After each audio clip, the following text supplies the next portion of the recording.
Okay, so I'm going to work some problems from the first sheet. So at this point, we only did two tests. Limit test, which does not test for convergence. And then we did geometric series. Geometric series are fun. They're the easiest one. That's why they're taught first. So, and that's test two. So of these two, I'm actually going to do this one first because it was test number one. The first thing you always try, and look, this is very important. You, there are a lot of tests. I teach them in order very carefully. Test one, test two, test three, test four. And I recommend it to my students that you write them out on a separate page, even though I'm going to give you a cheat sheet for the exam and for the final. You know, when you're working them in the class and in the homework, studying for quizzes, it helps to have them written in order because this is the way that you run through the checklist in your mind. First thing you always check is this. You take the limit of that sequence. Remember, this is a sequence. That is a list of numbers. I am trying to see if it adds up to something finite. It might not. So I'm going to take this limit as n goes to infinity. Now, I get infinity over infinity. L'Hopital rule, but you don't even have to do that. I taught you in class, just take the highest power on top and bottom. Those n's will cross out. That limit is 2/5. That means that list of numbers, the list of numbers, eventually converges to 2 over 5. Right? So it's a little smaller than a half. That means that if you add them together, you're not going to get a finite sum. So if the limit is not 0, diverge. So this is the first thing you always check for. Look really quick and make sure that the limit is 0. And then you proceed to another test. Limit being 0 does not mean converge. Very important. Okay?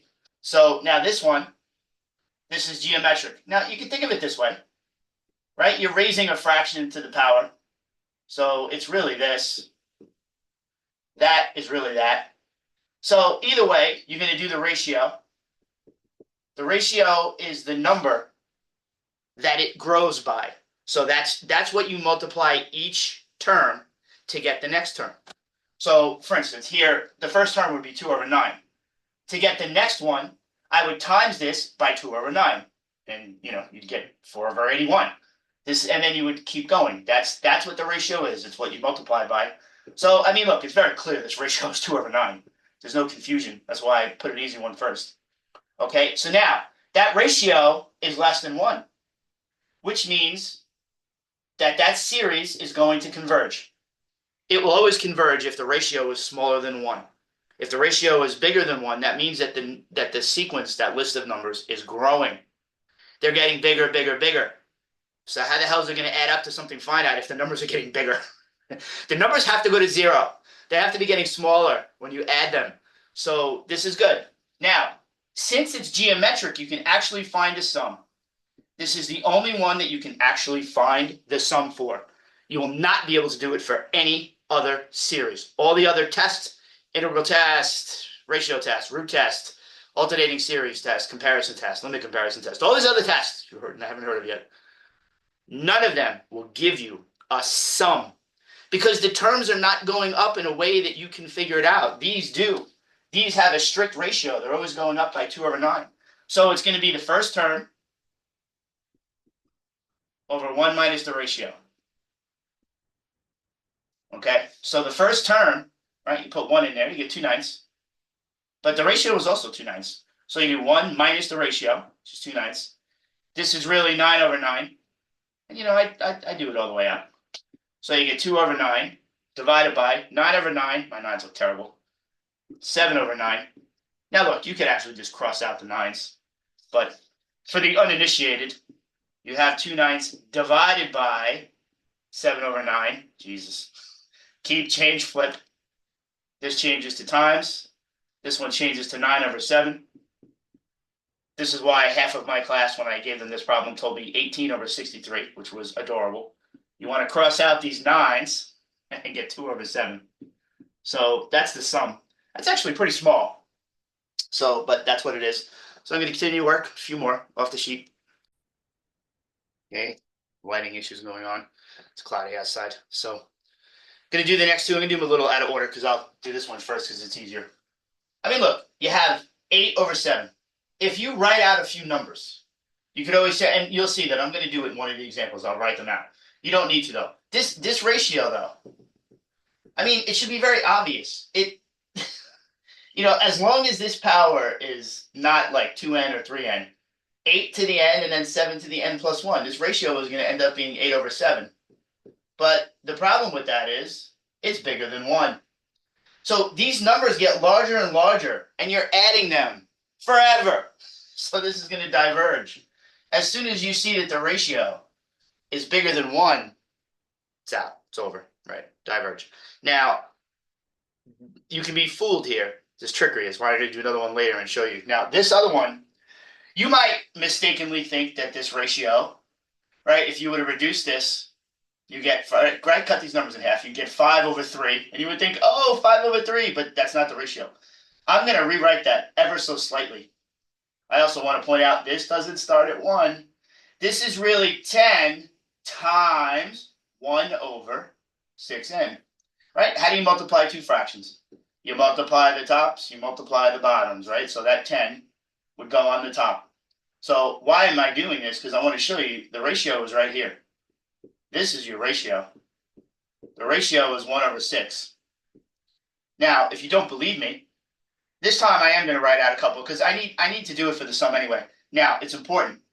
This series starts at 0. This one starts at 1. So you got to make sure you put 0 there. So my first term is going to be that. Now, 6 to the 0 is 1. So my first term is 10. Now, I'm going to do the second term. Now, again, here's where it's confusing. My second term is where I'm going to plug 1 in. That's just 10 over 6, right? 6 to the first. So 10 over 6, you can reduce that. This is important. If you, well, actually, you know what? Let me not reduce it because then it would be more clear to see that the ratio is 1 over 6 if I don't reduce it, thinking about it. Now, if I plug 2 in, the top is still 10, right? But the bottom now, plugging in 2, is going to be 6 squared, which is 36. And actually, I can reduce these, but, so look at my list. I had 10. Then I had 10 over 6. Then I had 10 over 36. I times this one by 1 over 6. Got that. Times this one by 1 over 6. Got that. So you could see that the ratio is 1 over 6. You don't see that well if you reduce them. If I made this 5/3, you'd be like, wait a minute. So when you times each one by 1 over 6, you get the next one. So I know I got my ratio right. My ratio is less than 1, thus converge. And now I do want to find the sum. So I'm going to take my first term, and I'm going to do 1 minus the ratio, which is 1/6. Now I'm going to do this one a little faster. This is 6 over 6. So you get 10 divided by 5 over 6, right? So again, keep, change, flip. Just flip that over. Like that. Put the 5 into the 10, right? Use a little common sense. So there you get 12. So that sum is going to be 12. So if you were to add these numbers up forever, they add up. They converge to 12. That would be the sum. All right, do a couple more. All right, so I decided to do them a little out of order. Divided.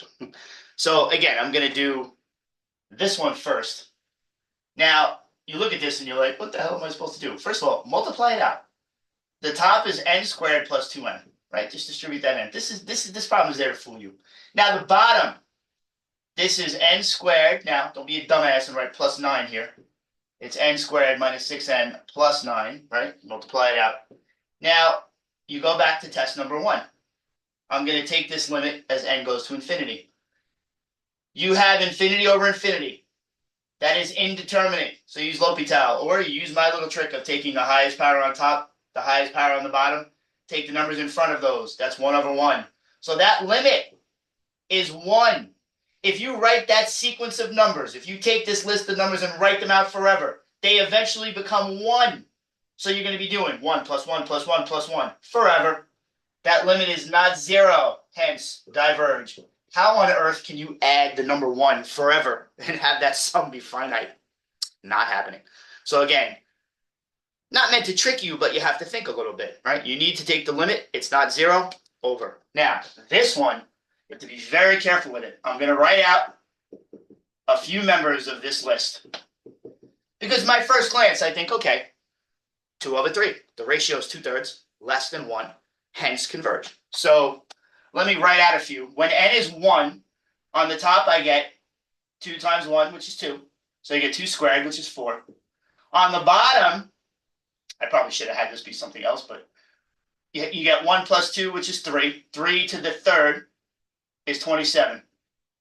Now you're going to do n is 2. 2 times 2 is 4. 2 to the fourth power is 16. On the bottom, remember now I'm plugging in 2. That's 3 to the fourth, which is 81. I mean, the next one's 243, but you know what? I'm not even going to bother. I don't need it. So how did I go from here to here? Look at this. I multiplied the top by 4, right? 4 times 4 is 16. I multiplied the bottom by 3. Look at that. My ratio, therefore, is 4/3. Now, the way to avoid being fooled here is to just take that and write it this way. You always want to write it as a power of n, not 2n, not 3n. Look, n plus 1 is fine, n minus 1, n plus 2, but if it's 2n or 3n, you want to rewrite it. So you want to split that off, right? Remember the exponent rules. A power to a power means you multiply them. What I just wrote here is equivalent. These are equal. But 2 squared is 4. So what I wrote here is 4 to the n. 2 to the 2n is the same as 4 to the n. So the ratio is really bigger than 1, hence it has to diverge. The point of that was to show you how easy it is to get fooled if you're not paying attention. So when in doubt, if you just write out 2, you don't even have to go crazy and write out 3, 4. Just write out the first 2 terms and make sure the ratio is what you think it is. If you thought the ratio was 2/3 and you wrote out the first 2 numbers, I mean, if you times this by 2/3, 4 times 2 is not 16. So then you're like, oh crap, the ratio is not 2/3. So writing out 2 numbers in the list, in the sequence, is not a bad idea to make sure that you have the ratio correct, okay? I'm going to do more. I got to do the one that split it apart or everyone will be mad at me. All right, so these are the last 2 that I'll work because they after a while they get redundant. They're repetitive. Once, it's only 2 tests. Once I start doing more tests, they get a little more interesting and more varied.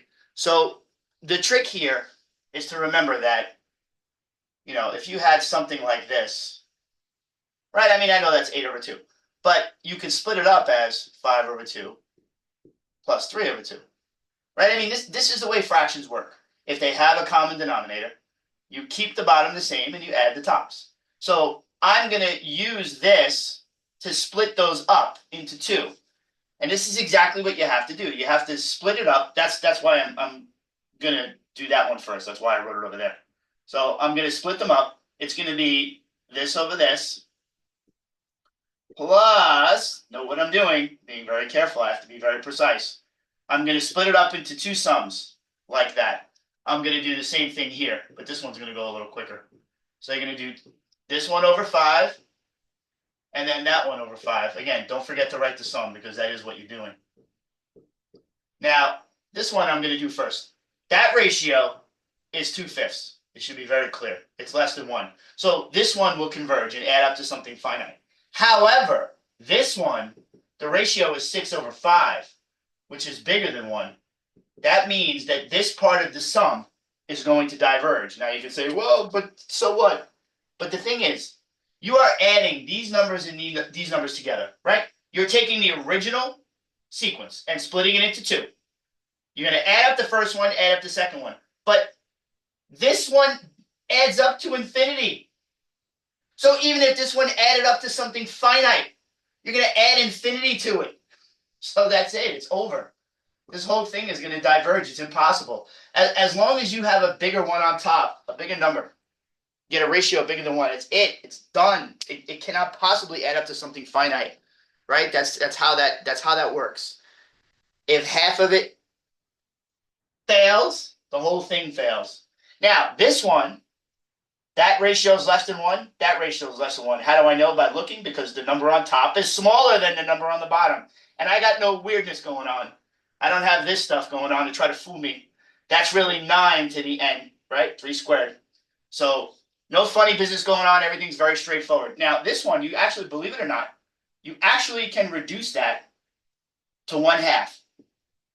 And, do you have to do that? You don't have to do that. I would make this 1 over n. I'll leave it like that. Let's not confuse anyone. So ratio is 2 over 4, which is a half, by the way, which is less than 1. So that one's going to converge. That ratio is 3 over 4, which is less than 1. So that's going to converge. Now I got to find the sums. Unfortunately, right? I took my original guy and I split him into 2.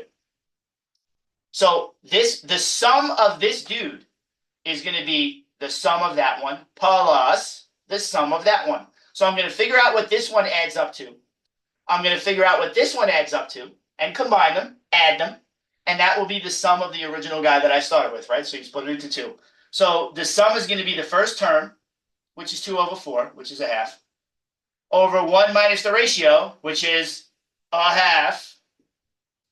So you get a half on top. Now, on the bottom, you have $1 minus a half $1. That's a half $1. So that sum of the first dude is going to be 1.